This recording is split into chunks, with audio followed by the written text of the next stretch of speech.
Hello everyone.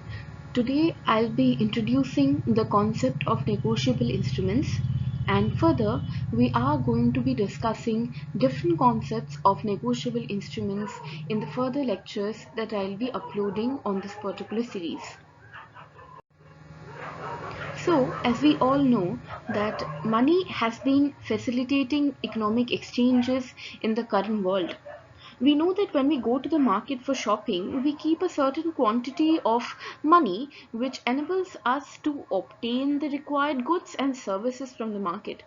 So there's this question that arises that while a particular general person goes to the market to buy these supplies of goods and services, why are the people in the market readily accepting these currencies or notes or coins in exchange of the goods and services? This question does develop, right? So now they do so because they know that they will be able to obtain goods or services for their business or domestic needs in exchange for the same money. And the universal acceptability of money as a valuable thing in a given society is what gives to it the value that people attribute to it. The value of all the goods and services can be expressed in terms of money. In the very early stages of civilization, barter system was the primary mode of exchanging goods and services.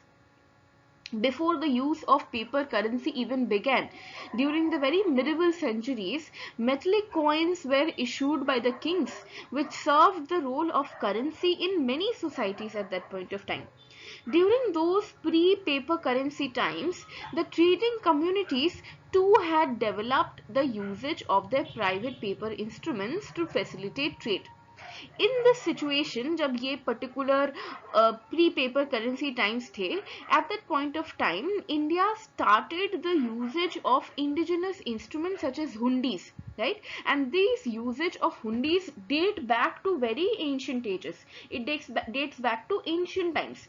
In Europe, such paper instruments were called the bills of exchanges, and they have been used since centuries, right? Since that medieval times to the current era, bills of exchanges have been prevalent. They have been facilitating the particular commercial transactions, and they are still in use, right?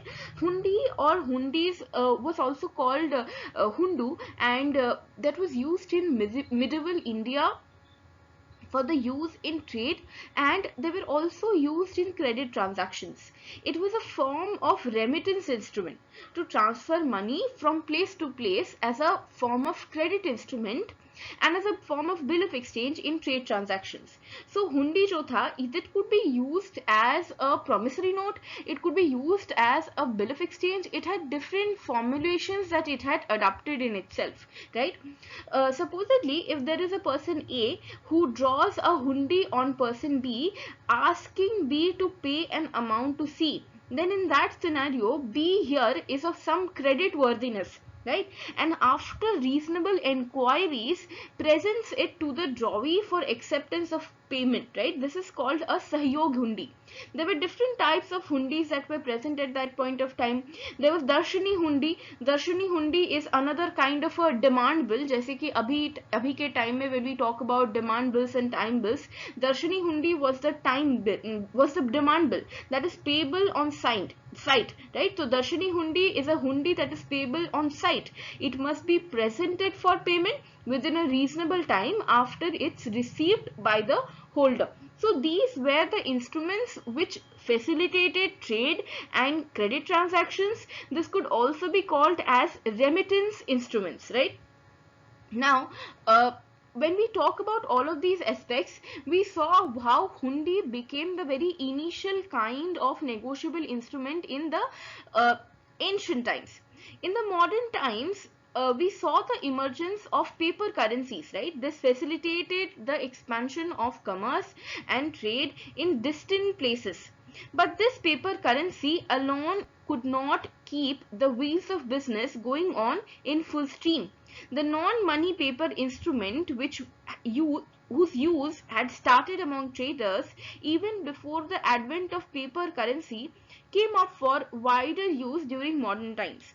These instruments in various forms such as bill of exchanges, checks, bank drafts, hundis were augmenting the support provided to trade by money, and these instruments, which were also called the supplements to money, were known as the negotiable instruments. So indirectly अगर हम negotiable instruments की बात करें तो these are particular kind of instruments. These are written contracts which act as supplementing to money.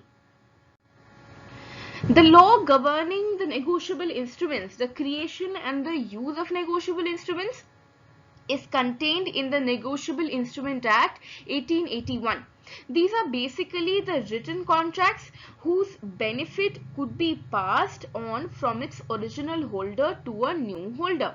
So to some extent, the very importance of negotiable instruments lies in the negotiability of it, lies in the transferability to it, right?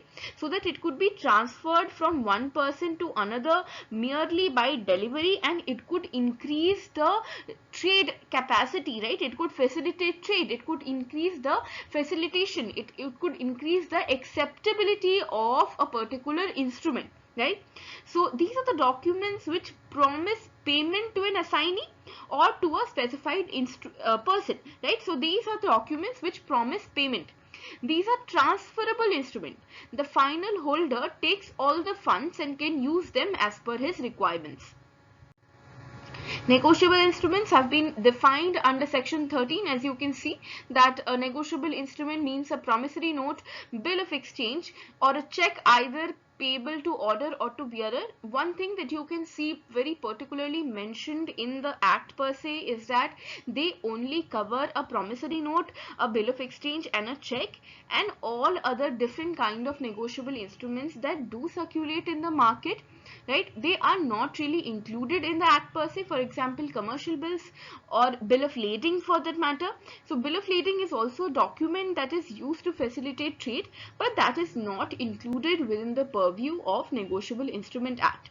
Section 14 says that negotiation is when a promissory note, a bill of exchange or a check is transferred to any person so as to constitute that person the holder thereof, and then the instrument is said to be negotiated. So you can understand that the particular function of a negotiable instrument is to transfer a particular right from one person to another, right? To make it a transferable document, to transfer funds from one person to another, right? So these are the aspects of negotiable instrument. Negotiable instruments has a very unique advantage of negotiability, that is it is transferable. As I said, that it can be transferred by delivery, by a signature and delivery, and it also it, as I stated, that it has been classified into only 3 specific classes: promissory notes, bill of exchange and check, and bill of lading, railway receipts. These are not coming under the purview of negotiable instrument as per the act, but to some extent they have the element of negotiability in them. A bill of lading can be transferred, a railway receipt can be transferred, right, without reserving the right of disposal. A seller can transfer the rights within a bill of lading to the particular buyer.